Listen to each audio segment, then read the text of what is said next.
ઘણાને આ વાત સમજતા વાર લાગતી હોય છે, પણ અત્યારે હું ઓન કેમેરા તમને કહી રહ્યો છું કે વાર લાગે એમાં કાંઈ વાંધો નથી.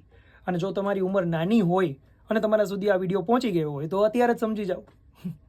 તો વાત એવી કંઈક છે કે તમારા લવ મેરેજ થાય કે પછી અરેન્જ મેરેજ થાય અથવા તો થઈ ગયા હોય તો એવું બનશે કે તમારો અને તમારા વાઈફ અથવા તો હસબન્ડનો મત અલગ અલગ હોઈ શકે, બંનેનો ઓપિનિયન અલગ અલગ હોઈ શકે, પણ છેલ્લે તમે બે એક જ ટીમમાં છો એ સમજવું જરૂરી છે.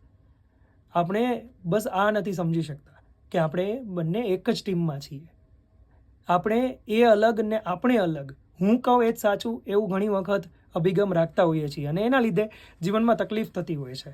ક્યારેક એ તમારા માટે સહમત થશે, તમારી વાતમાં સહમત થશે, તો ક્યારેક તમારે થવું પડશે દોસ્ત. હવે આ બેઝિક છે, આ મારે તમને કહેવાની જરૂર પણ નથી, પણ આમ છતાંય હું કહી રહ્યો છું કારણ કે ઘણા બધાના એવા સવાલો આવતા હોય છે. એટલા માટે તમારો દૃષ્ટિકોણ અલગ હોઈ શકે, કાંઈ વાંધો નહીં, એમનો પણ હોઈ શકે છે. આ વાત સમજવાની જરૂર છે.